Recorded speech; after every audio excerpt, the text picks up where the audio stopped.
live with Ritch Shydner and Ronna, and we're driving. Hi, Ronna. Okay, so Rich, to explain, this is our first traveling Game Changers. Tell us why we're in the car, Rich. Well, coming from Florida, uh, my father died a month ago, so we had to go down and help my mother get ready to sell her house. Now we're going back. Ronna can only stay away from our dog for two days, 3 days maybe, and then we got to get back. So I that's why get it. they drove down, drove back. That's it. 2 days down Oh, you're only 2 days in there. Two Florida. days in Florida. So, Uh-oh, we lost your picture, Rich. Put it back up. There you go. All right. I don't know. This, so this is our first show, our first literally traveling. We're like on the road again. This is our like Willie Nelson show. Yeah. And wait, now your finger's in front of the camera. This is going to be like a whole new thing that we're going to do here today. Whoa, now we're looking at the ceiling. What are we doing, Rich? Put my charger in. Put the charger inside. All Battery right, power. so you're putting the thing in. All right, so while you're doing that, we'll do some housekeeping. This show, you can call it technical difficulties. You know, that's what happened to us last time. I don't know if you remember. I didn't remember, but we had some crazy stuff go on. You know what the craziest one I ever had? You there? The craziest one I ever had was Steve Bluestein, right? Yeah, go ahead. I'm listening. We do a whole show, and he goes, "Oh, I forgot to press record." Wait, you did a whole show in what? Show, whole podcast with you, an hour, talk. Then he goes, "Oh, I forgot to press record." Oh no! There was no show. No show. He goes, "You want to do it again? Why don't you just do what I did? You just recreate what I just did. I'm getting out of here."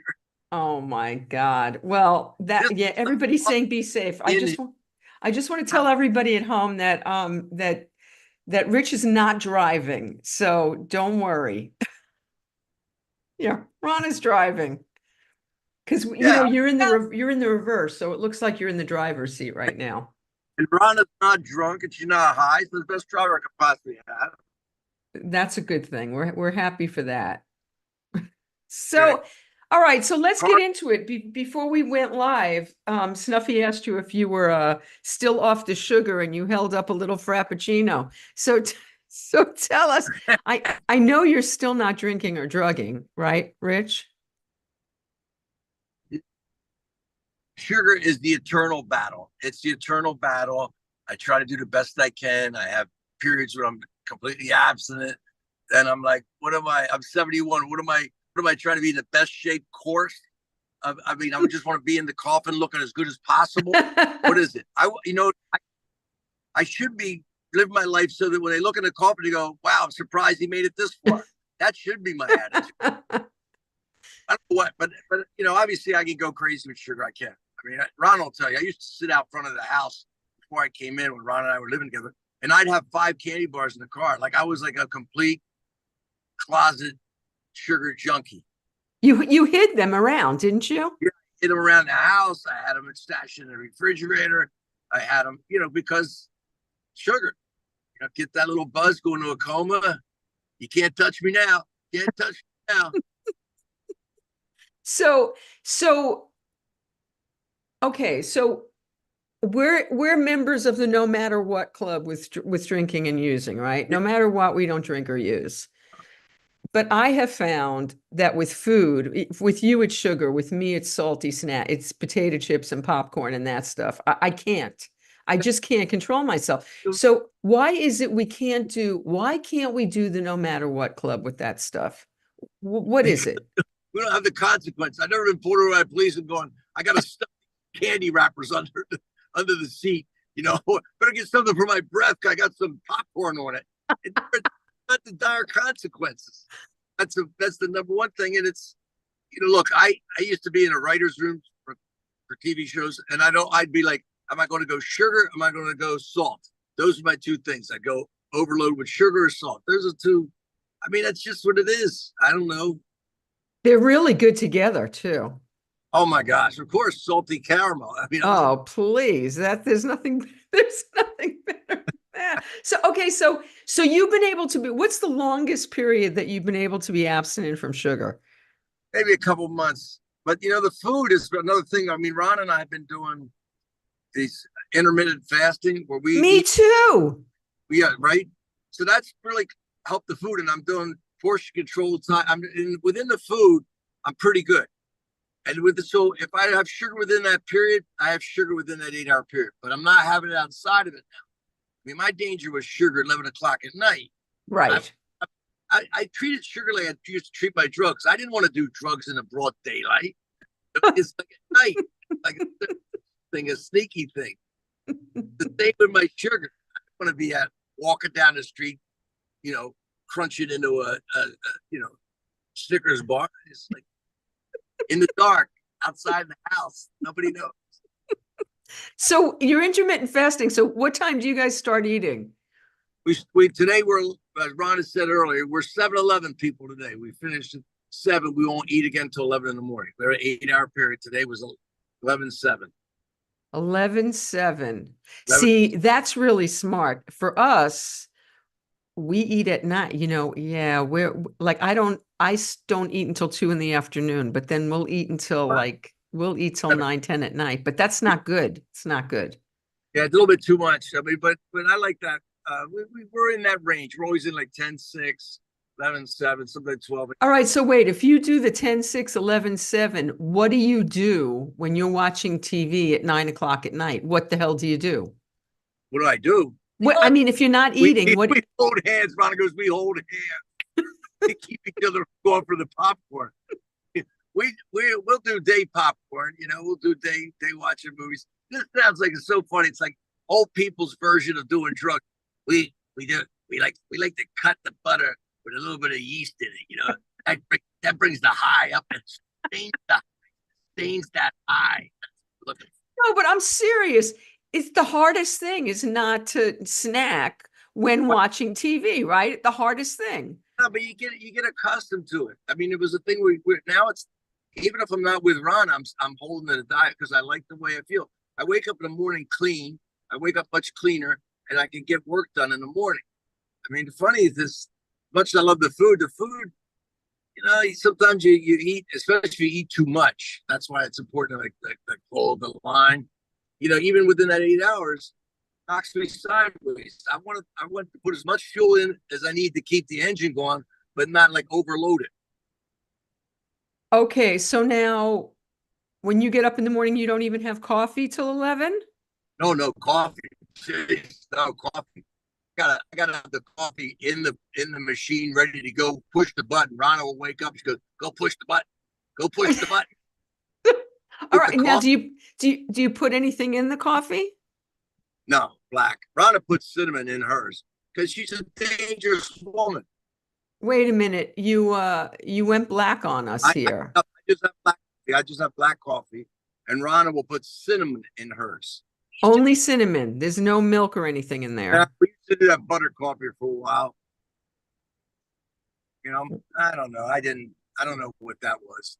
Yeah, I don't know. So you guys are really sticking to the intermittent fasting in a good way. Yeah, we cheat. We put the I like it. we cheat on the intermittent fasting. That's why it's not working so well. You know what? You're intermittent on the intermittent fasting. Yeah, we're intermittent on the intermittent fasting. We try all these food programs. We have the food delivered. We try everything and nothing. Yeah, we just cheat. If you have real money, you can hire people to beat you up if you eat too much, or get out. That would be good. Max the food out. It's outside of the 8 hours. Put it down, Vicki. Okay, I'm sorry. Make me hit you again. So do you go to sleep earlier because you stop eating earlier? Do you find yourself going to sleep earlier? Years old. That's why I go to sleep earlier now. We try to stay up. Because I want to watch something decent instead of the entertainment used to be I'd read good books and I'd watch good movies. Ron and I watch a good show or something. Now it's like I'm reading the crappiest writers in the world on social media. That's my peers, right? Writing terrible posts. And then I'm scrolling. I'm scrolling through the worst entertainment, amateur TikTok dancers. The algorithm. When we were younger, I don't know if this is something I just thought of, but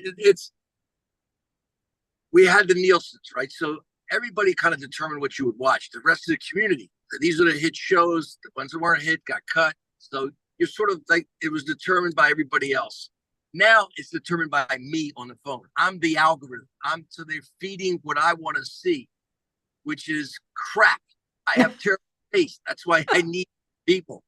I'm watching animals eating other animals. I'm watching terrible comedians. I'm watching podcasts, which is just a laughter circle jerk. If you come on my podcast, I'll laugh like a hyena. You come on, I'll come on yours. I'll laugh everybody laughs like a hyena on podcasts, right? It reminds me of the old, remember morning radio? You listen to morning DJs. Sure. It's the morning crazy crew. And there's like 5 people there. You can't tell who's what. And they're all laughing like crazy. You don't know why they're laughing. Maybe I missed the last commercial. I better listen for a little while, see what they're laughing about. They're just laughing because you listen to people are laughing. So the podcast to become the same thing. And comedians, if they're not getting the laugh, then they're going to have a laugh so undeniably demonstrative that you must pay attention to their laugh. I actually saw roast. I think it was called Kill Tony. I think it was one of those Kill Tony episodes. And they were all laughing so hard. And one guy was just slapping his leg, and another one's nearly falling off his chair. And a female comic actually took off her blouse and waved it over her head so she had a bra on. So she was laughing. It was just all to keep the attention on herself. Somebody else got the joke. Somebody else performed the joke, and they were all laughing. But comics aren't going to give up the attention that easy. So they just way to steal the attention back by laughing so crazy you have to watch them laugh. And I'm watching this. This is what I'm watching. No, come on. You must be watching something good. You guys streaming anything good? Has anything gotten your fancy? Well, we started last night, Kevin Costner, Horizon, which we really liked the first episode. We just started that last night. So we stream shows. Yeah. I thought Horizon was a movie. I feel like we watched Horizon. I can't remember. Anyway, yeah, we like Costner too. We're watching Hannibal. We're watching an oldie. Did you ever watch Hannibal? It's about before Hannibal. Sure. Yeah, we're watching that now. Yeah, and I watched Hannibal the early years as him doing in kindergarten. We see him doing on another student's leg. Yeah, we'll do that one. Peel his swerve off the road a little bit. We'll do that one next. We watched a scary movie last night. It just came out called Oddity. You can watch it like Fandango at home or something. It was actually pretty creepy. That was Oddity. It's called Oddity. Yeah, you can watch movies at home now. They make it so you don't even have to go to the movie theater anymore. Because if you go to the movie theater, can you go and not eat popcorn at the movie theater? No, you can't do that. You can't do that. No, you have to have popcorn at the movie theater. Yeah, it goes to the movie theater anymore. The last one we went to, I think, was Barbie. Wasn't it Barbie? That was the last movie we saw in the theater. She just did it at home. I don't want to deal with people in the theater anymore. People get off their phone. They got to be on their phone. I've not had a good experience with other people disrupting my movie experience. All right, now wait a minute. Is it getting dark, or are you in a tunnel or something? No, it's getting dark. It's natural consequence of the sun going down. This is going to be, not only are you in a car, but also we have no lighting. You're gonna have to turn on the overhead lamp. There you go. Oh, there you go. That's going to mess. Oh, that's really good lighting. You're going to mess it up for Ronna, though. She has to drive. They want to know where you're driving to. You're driving back to North Carolina, right? Going through Georgia. We're avoiding Atlanta. It's a shortcut that we use to go from Macon to Athens to 85 and avoid Atlanta. And so how long a drive is this for you guys? Well, it's 9 hours altogether, not including stops. It's 9 hours of drive Florida to Asheville. And And then what kind of dog is this that you left back home? it's a mixed breed. Yeah, It's, what is it's and who was it's a watching your doodle. It's a what? Clooney doodle. That's what I said. That was my joke. Just my joke. You know, they're mixed poodles with everything, right? So right? every breed, I said pretty soon they'll start just mixing celebrities with the poodles, right? So you get a Clooney doodle, and you get whatever celebrity you want will mix with that breed. That's genetically. So I like that. I like that. So who was watching your dog while you were gone for 3 days? so he just let her out in the yard. I'm fend for himself. Just no. It's there's a dog sitter. We have a dog sitter. You have a dog sitter. Yeah, yeah. So, all right. So We just put the dog in his yard and leave. And he takes them in, things stray. Then we come back a couple days later and say, hey, you got our dog. You want to give our dog back to us? Oh, I'm sorry.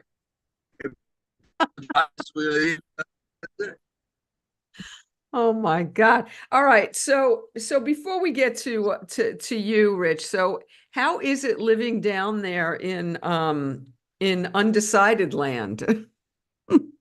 Well, we're a little blue dot. We're a little blue dot, but I say little blue dot, but I'm pretty much anywhere in America. You go outside any American city, 30 minutes outside of any American city, you're in rebel yell country. So it's that way in where we are. I mean, down the hill, we hear them firing guns. They have a firing range down there. It's a militia, but one of the people up on our mountain is a retired colonel from the Army. And one day they were shooting off, and we were standing out there. He says, "Don't worry, I already checked them out. Bunch of idiot losers. Don't worry, they're no threat to us." It's like a militia, a local militia. So, that's where we are. I mean, but I don't choose to worry about it. I don't worry about the Bears either. We have Bears come by. So there's people who are going to vote for Trump for whatever reason, going to vote for him. I'm not worried about it. I'm very optimistic about the way things are going now. Are you? About Harris being about going for vice president, very optimistic. I mean, I thought that Democratic convention was the best one I've ever seen. Wasn't it phenomenal? It was phenomenal. Best one I've ever seen. Even if you just went by the entertainment value of Stevie Wonder teasing us. We've got to go to higher ground. I go, oh no, man. When he first said that, I said he's got to do the song. He's got to do the song. And then he teased a couple times. Then he broke into higher ground. I mean, come on, man. The place went crazy. I was going crazy at home. Yeah. And her speech was unbelievable. It was great. It was such a powerful message. She had strength and warmth. I'm completely taken with her. And now, do you talk like Snuffy has a friend who's actually going to go to North Carolina to do some canvassing. Is there anything like, do you talk to people like when you're in the grocery store? Like, is there anything you can do being a blue person in an undecided place? Is there anything you can do? I worked last election for the Democrats there. Ronna's going to work this cycle. She's going to work for the Democrats. I'll do something like, put up lawn posters or whatever. I don't want to deal with people. I don't care which side they're on. My goal in life is somehow to do stand-up comedy without people involved. If I could do that, that's great. But I don't want to be calling people up at dinner to try to talk to them about. I know. The election. So if I can do something, the first campaign I worked for was McGovern in 72. Wow. And then I was in DC going to law school when I worked for Jimmy Carter's campaign. And all I did was drive out to Maryland, take supplies around to Maryland or Virginia, or I'd pack up boxes at the headquarters in DC. So, I mean, that's all I did was just grunt work. I would be glad to do that again. Rich, we're losing half of your face. That's the best thing I want you to lose. It's the worst side. Okay, so since last we met, the last time we chatted, it was at the very beginning of the pandemic, and you were going out and you were doing shows again. As a matter of fact, you were doing America's Reflection in the Funhouse Mirror, right? You were doing the history of stand-up comedy show that I do. Right. And so are you still doing that? Are you out doing that? What are you doing? I think something that's relevant to today. I still love doing it. I've added things to it. I perform it. I'm going to perform it at the Leaf Festival in Asheville, North Carolina. I'm going to perform it in October there. I don't know. I mean, that's the only thing I really, really, truly love to perform is that. I mean, of course I'll do stand up. I mean, but I love doing this more than anything. That's so fabulous. Are you going to come bring it out west? I did it in Los Angeles in 23. I did it at the Yard Theater on Melrose, but I think I'm going to come back out there again. I'd like to get out there. We'll see. I mean, I would love to think that this Josh Weinstein is guy who's going to direct it if we do it. Oh God, you're freezing up. Now you're freezing. Okay, there you are. I'm freezing? No, you're not cold freezing. You're just, your picture's freezing. Anyway, I just want certain comics who doesn't get any kind of credit, like Artemis Ward, who was the first stand-up comic, Burt Williams, who was the only black comedian who worked on white vaudeville in the early part of the 20th century. People are forgotten. These guys were game changers. We talk about game changers. Absolutely. The guy, Artemis Ward, he taught Twain how to do it. He taught Mark Twain how to do it. Mark Twain was a fan of his. He was the first guy. I'd like to talk about him. I'd like to talk about guys like Burt Williams, who influenced a lot of people, changed the course of black stand-up comedy in his era. So Dick Gregory, people kind of forget about Dick Gregory. Love Dick Gregory. Right? He was unbelievable. The first comic working in front of white audiences. They wouldn't do that then because it implied equality. If you're talking to a white audience directly, it implied equality. So there was a barrier there to allow black teams to work because the teams were each other, talking to each other, not the audience. Isn't that, it's so strange to think that? And that's like 1960 when he goes on stage and performs in front of a white audience. I'm having to read. There's closed captioning on this show, and I'm actually reading what you're saying because I can't. Frozen.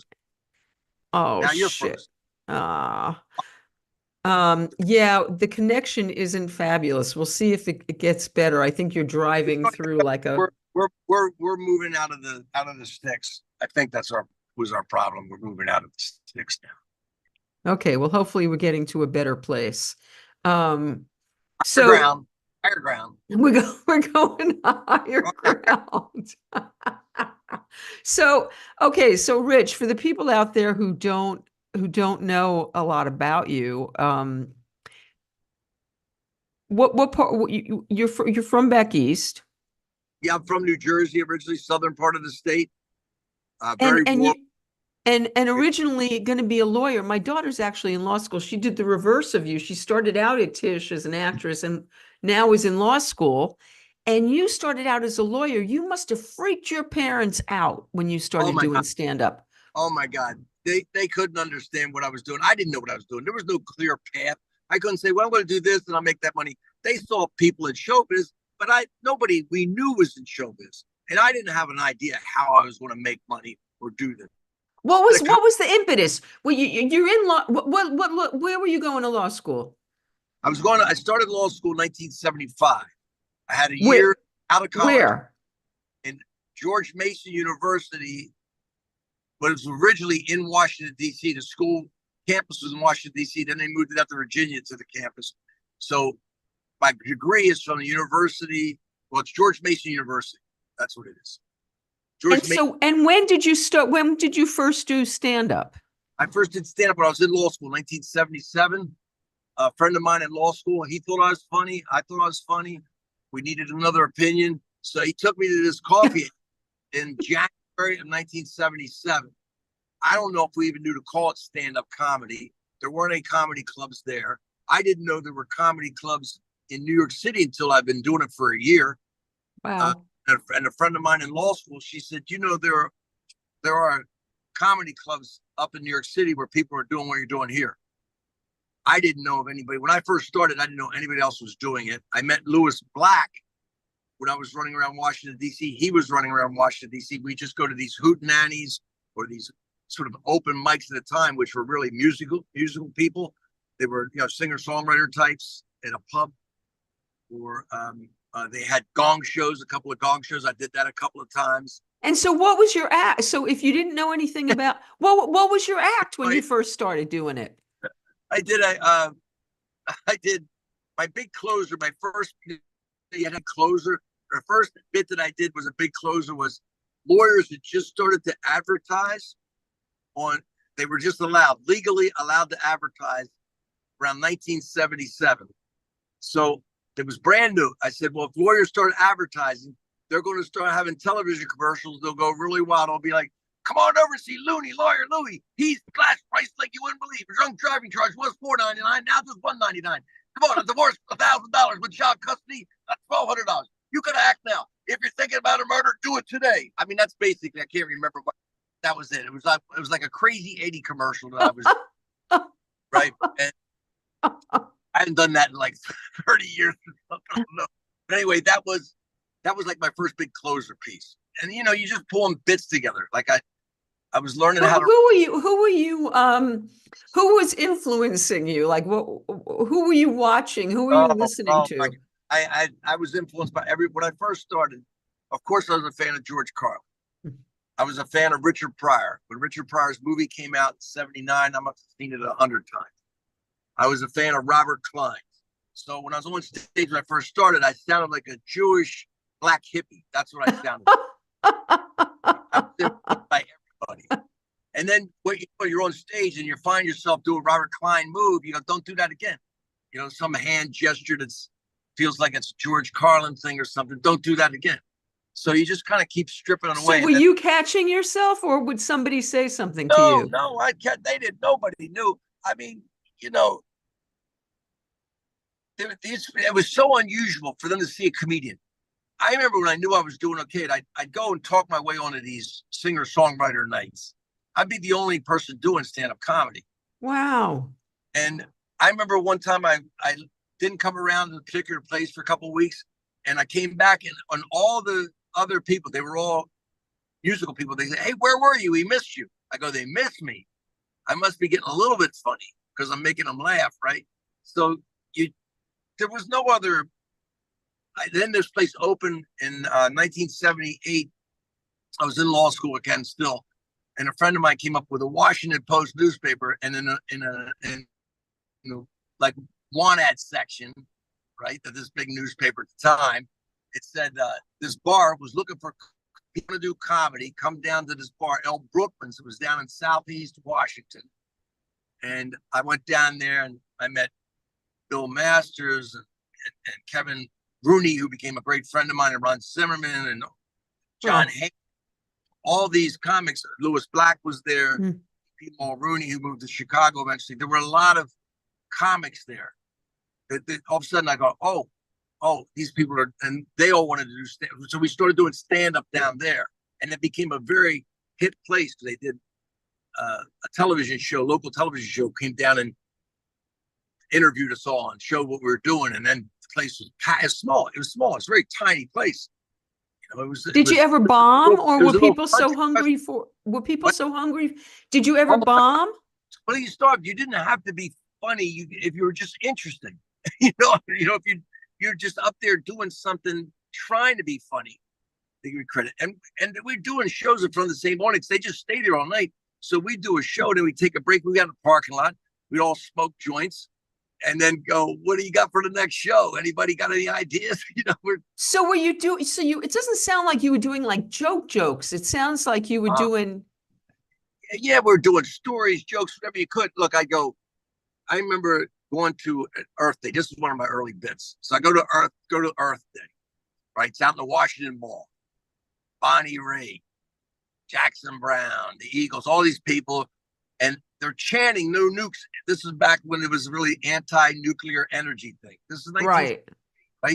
So they're chanting no nukes all the time. In between the groups, they're chanting no nukes. Finally, this stone guy next to me turns to me and says, hey, man, when them no nukes going to play?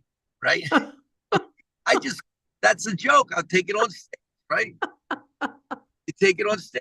So I remember I lived in a group home when I first moved to DC. So there's like 8 or 10 people living in a townhouse there. Everybody's got a room, big old townhouse. This one guy would write notes on his food in the refrigerator, like a leftover pizza. Hi, I'm waiting for Jim to go home. Leave me alone. Signed, Mr. Pizza. So I ate the pizza. I wrote a note that said, Mr. Pizza couldn't wait anymore. He left. And on stage, and it's a joke. It's just you're telling what's happening, but I mean, I remember telling stories and jokes, and you're trying characters, trying everything. I used to do this Skeeter Harley hillbilly stuntman character. I mean, you're just doing anything you can. I had props because I was opening up for a lot of rock bands by then. I was opening up, like I've gotten involved in a rock bands. And so Rich Hall, who was another comedian who worked DC. Hysterical guy. Him and I were kind of like the go-to guys for Cellular Productions. We got a lot of work opening up for different bands. And so I opened up for these bands. So I was like, well, I'm in front of rock crowds a lot. So I got Magician's flash paper. You know what that is? Magician's. You ever see a flash so I'd be smoking a cigarette and I'd cup the flash paper and I'd so it makes like a fire, like a ball of right. Fire. And you always go like, I go, that's for all the people who are tripping out there, so I was doing anything I could, I took a light up yo-yo on stage, and I would do there's a thing called walking the dog, a yo-yo trick. And then I'd let the yo-yo just lay on the stage and I'd drag it across the stage. I go, walking the dead dog. And they'd let me do whatever I could do to get a laugh. That's all. And so how were audiences waiting for a rock band? It was a survival fight. I opened up, there was a young comic, I can't remember his name now, but he saw me open up for, I don't know if you remember the Plasmatics, Wendy. Sure. Plasmatics, she's got electrical tape over her nipples and she's bare chested. This was a brutal rock crowd. So I go out there and it's just, F you, back and forth. I said, listen, you fuckers. I'm out here for 15 minutes. They're not coming out earlier than 15 minutes. If you kill me now, all you're going to do is watch my body decompose on stage.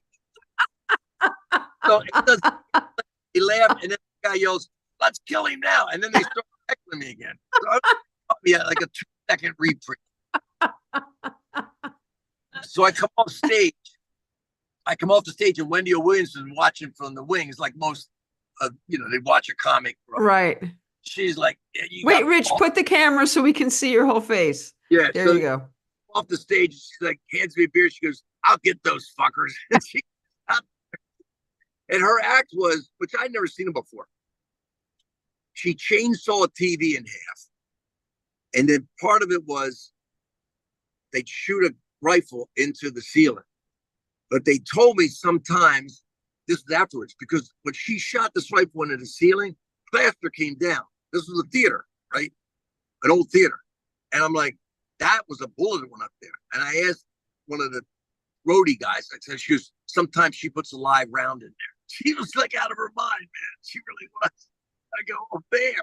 But when she shot that into the ceiling, that whole thing's going, they were like believers. Like, because when the plaster comes down, you go, either that's a good magic act, right? A really good magic act, like they timed to drop plaster when she shot into the ceiling, or she shot into the ceiling. Wow. Yeah. So Rich, how did you find your feet? How long did it take you to find your feet and find your voice up there? And how did you do it?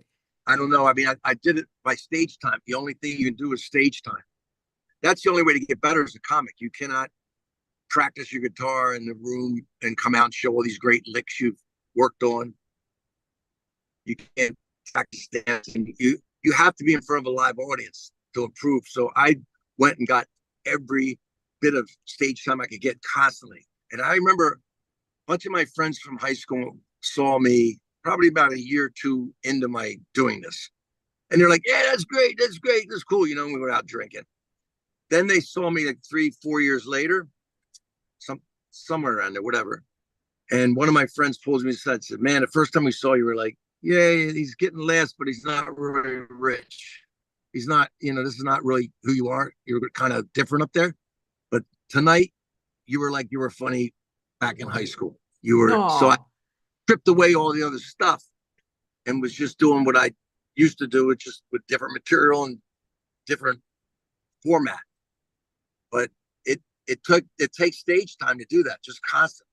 And I was had a bit of discipline that way. I remember, and you remember all those Jersey gigs that we used to do back in New York, sure. and I'm sure Gabe did a bunch of them, Oh, sure. right? Andy And Scarpati, right? Andy right, Scarpati. our Patty was down around, um, South Jersey and Delaware and Pennsylvania, but Jerry Stanley was the first guy who was doing gigs outside of the city. Like, then he'd give you $55. Everybody got $5 for a cab fare in the city. He added 50, so $55. That's how I came up with that. And I remember so many times we'd go out. Now, $55 is a lot of money for most. For me, it was like almost half of my rent. That's how cheap the rent was. I was Wow.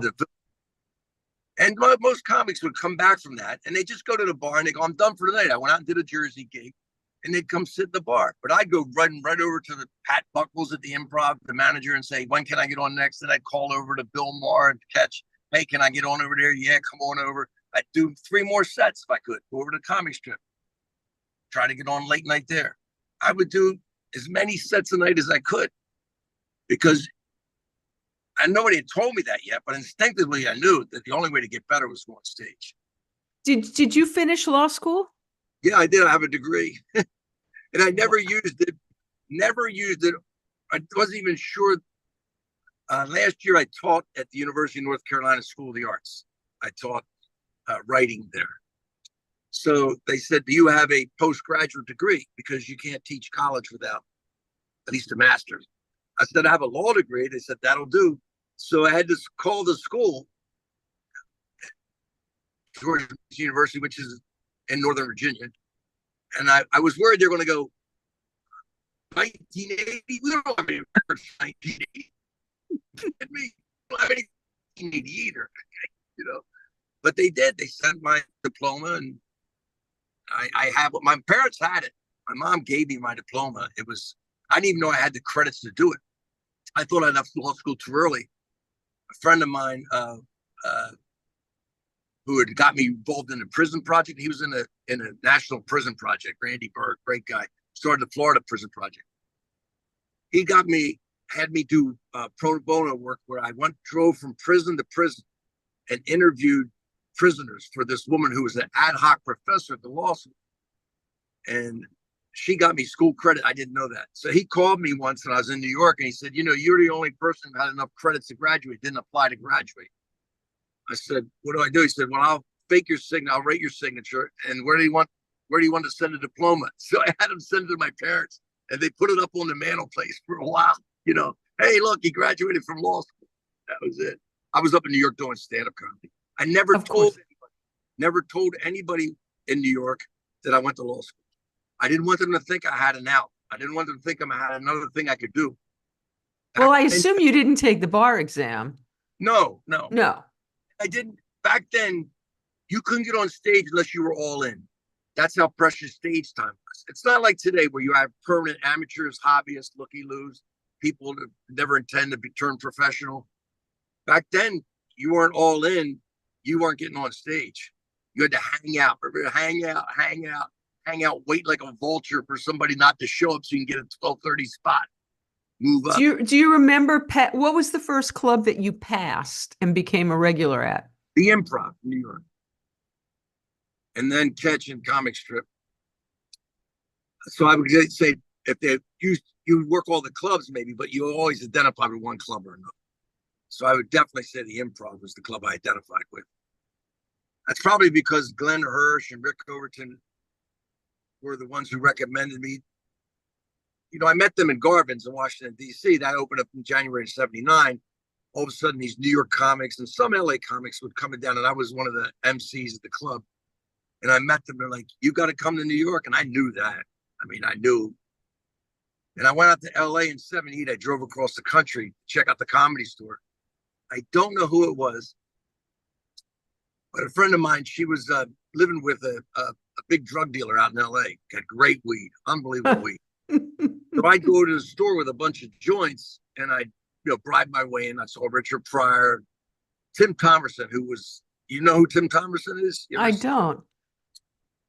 When I went back from Washington, D.C. in 78, I told everybody in D.C., I said, there's this guy named Tim Thomerson. He's unbelievable. He really was a monster act, and people don't remember that today. He became a really good actor and had a film career, but he didn't really pursue that stand-up that much. So I saw these people in Comedy Store, and I remember talking to one of the doormen down in Westwood. Westwood was where they sent the younger comics, and somebody at the Sunset Comedy Store told me, you'll never get it on here, but go down to Westwood, maybe you'll get on there. And whoever was the Westwood door man, him and I were smoking a joint in the parking lot. I said, I'm thinking of moving to LA. He says, don't, because I'm moving back to my hometown. I can't get any stage time here. So I thought, and then then in January, after that was 78, that was the summer of 78. Then that January, Garvin's opened up in DC, and I started meeting all those New York acts. I said, well, I'm going to New York. And that just cinched it for me. And so you were in New York during the boom days, and no? Yeah. Oh, yeah. Oh, absolutely. Oh, yeah. Yeah. So when did you meet Carol? I met her when I moved to New York in 79. I had a girlfriend I was living with who went back to Italy. She was Italian, like not American Italian. She was Italian. And she was going to go to graduate school. She said, you can go out and anybody, do whatever you want. Don't go out with her. And of course, the first person out when she left was Carol. That's who she said, don't go out. And so, then we got together and look, you're a comic, male or female. Who else are you going to hang out with? Comics are open all night long, right? Who else is up at 3 a.m. when you finish working? Or waitresses or door guys, or that's where all the relationships seem to work. Right. Because we're all working the same hours and we had the same interest. How can we get better at stand-up comedy? Were you back in those days, Rich? Would you drink and use before a show? By accident. I went on stage under the influence of everything accidentally. What does that mean? Oh, I went on stage tripping. I went on stage tripping in DC. Accidentally? What does accidentally mean? Didn't time my dose correctly. I was still tripped my brains out when it was showtime. I thought I'd be over by then. I did that in the comic strip in Fort Lauderdale once with mushrooms, or I was, drinking in the daytime and couldn't stop. But I was very big about not doing it. I was better at not, because I wanted the purity of being on stage straight, even though I may be hungover a little bit. I started it, when I woke up at 3 or 4 in the afternoon or whatever. I try to pull it together, but I wouldn't drink before. I know a lot of comics would have 1 or 2 cocktails. Some of them, Carol always had 2 glasses of wine, or somebody would have before they went on stage, but they could hold it there. But I knew I was an alcoholic before I was an alcoholic. I knew once I started, no telling what was going to happen. So I had to not do anything until after the show. But I'd be on stage with cocaine in my pocket, knowing I'm going to do it as soon as I get off the stage. But I didn't do it. Couldn't work. I couldn't work under the influence at all. So you're 39 years sober now? Yeah. Wait, we've lost half your face, and your picture keeps freezing, but we're getting your sound okay. So thank goodness for that. But give us all of your face, Rich. So what?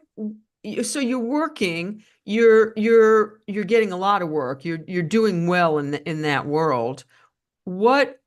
Why do you get sober? Because I was really losing my sense of humor. I really was. How so? Well, I was getting angry on stage. You can fake being angry on stage. You can act frustrated on stage. That's funny. But when you're truly angry on stage, it's not funny. And they know it. The audiences, like Rodney used to say, individually, they may be orangutans, but as a group, they're genius, right? They sense it. They sense it. And I was losing my sense of humor. I remember sitting in a bar in Austin, Texas. I was working with Sinbad that week. Sinbad was a young comic new. This was like 84, maybe early 85. And he was clean. Didn't do anything. No drinking, no drugging, no smoking. Put your face back in the camera, Rich. right? You got it? No, we're still missing the top of your head. How's that? Better. So Sinbad, he was killing. He was my middle. He made me run. He made me work hard, and I was getting flabby. I was getting flabby. I was losing my quickness, and Sinbad was great. And I remember after the shows one night, he was sitting down one end of the table, I was sitting the other. He was having a blast. He was laughing. He was telling stories. Everybody was laughing to be around him. They all wanted to be around him. I'm down the other end by myself, smoking, drinking, running to the bathroom, doing cocaine. And I distinctly remember, like, why is he having a good time and I'm not? It's nothing to do with he's younger than me. It's nothing to do with he's a black guy. It's not drinking than I am. And I also got somebody who told me, people told me to drink for Brett Butler. I worked with her once and she's doing a problem. And I was like, yeah, I kind of know that. But when somebody tells you outside, they plant that seed, and I knew it. And I was just really losing it. That's all I could say. I was absolutely losing it. Did you have like an ultimate bot? Was it like a moment? Did you have a moment of clarity? Did you have a bottom?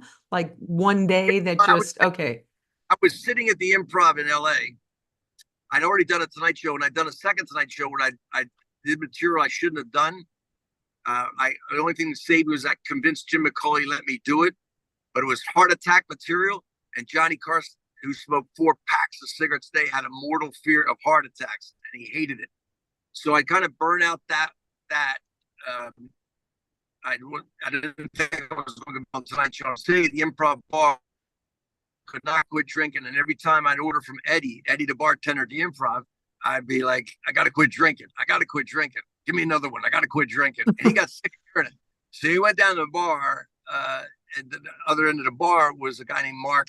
Was his last name Mark S. You know who I'm talking about. Yes. Another comic who I used to drink with, by the way, who was sober about 2 months or something. And he said, why don't you get down there and help your buddy? Because he can't quit drinking. He wants to quit drinking. It was my plea.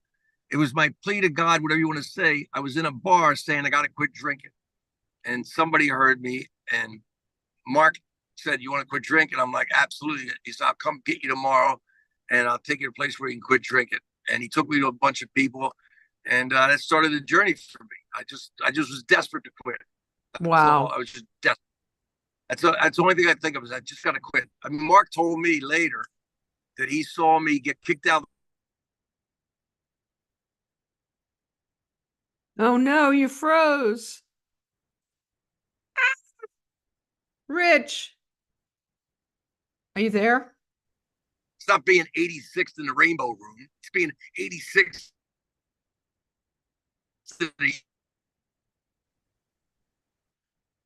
Wait, hang on, Rich, because you're frozen. Your face is frozen and your sound went out. Hold on. First of all, give us back your face. There you are. But pick up this. Oh, we lost you. I hope you're going to come back. Okay, there you are. Keep going. 85 anyway. That's 85. Okay, Rich, you're back. So if you turn your camera back the way it was before, your phone, and put your light back on and put your face in the camera, and then pick that story up when No. Can you there? You there? Yeah, we're back. If you pick that story up with Mark, we lost that story. You there? Yeah. Can you hear me? I'm doing my glasses. Can you hear us? Can you hear me? Rich? Oh. Okay, well, hopefully Rich is gonna be able to rejoin us in a second here. We can see him kinda in the car. This is a first. Our first. There you are. Can you hear me? Rich? Oh shit. Rich? Rich?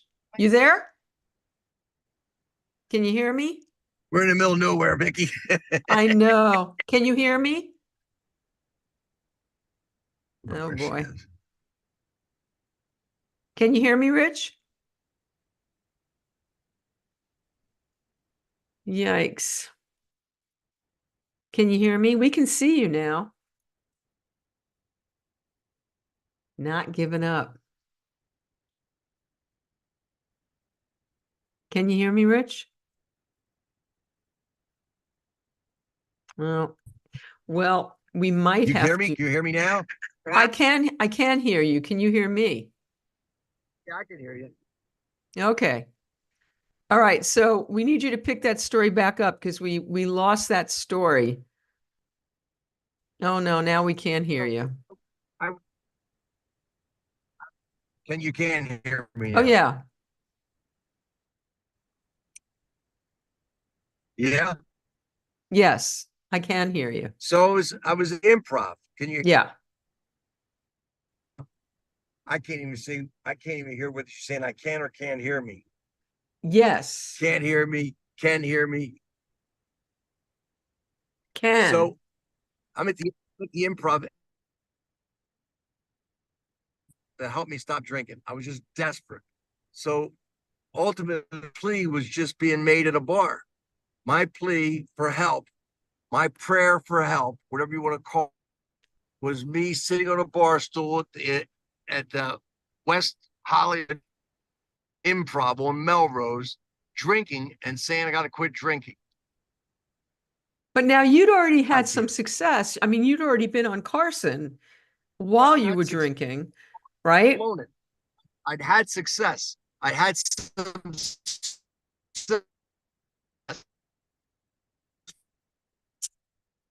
blown it on my second shot. In fact, I thought, no way I'm going to do it again.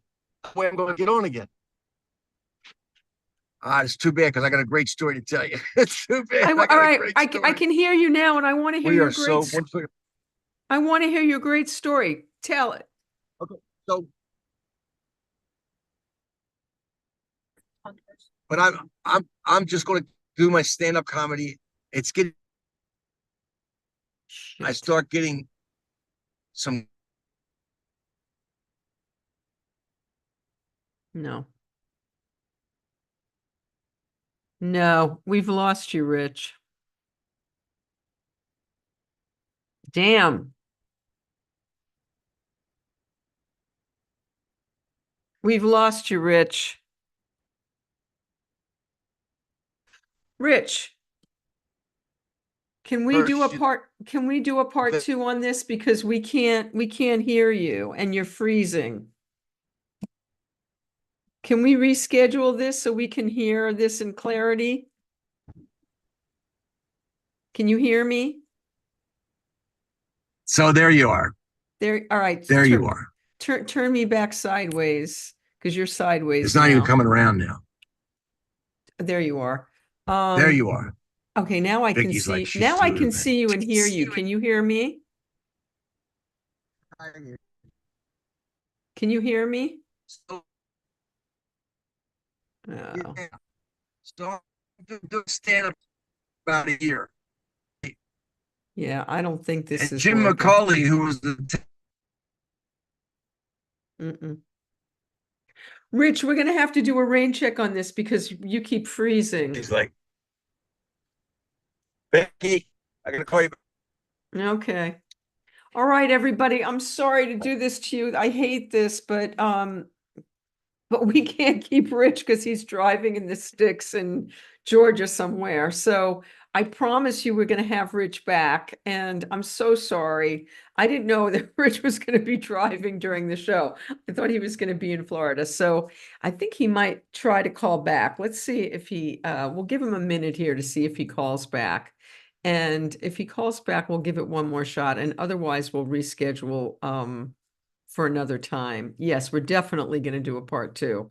There's like so much and Carrie, I was going to tell him that you were on here and Jack and his friends that are on the broadcast, but I promise you that we will have Rich back. He has great stories and he's hysterically funny and we want more Rich, but we definitely want him when he can chat and not have all this distraction. So, all right, everybody. There'll be more Rich. There'll be a part two.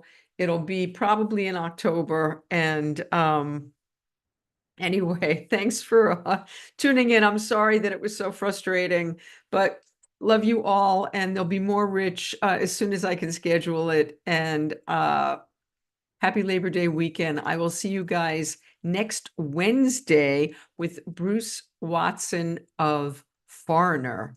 And that's going to be amazing. And we won't be, we'll be sunning and swimming and barbecuing on Labor Day. But I'll see you next Wednesday with Bruce Watson, a Foreigner.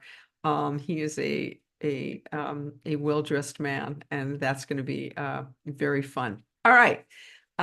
Sorry about today, everybody. I'm sure no one's more disappointed than Rich and me. Okay. Anyway, bye, everybody.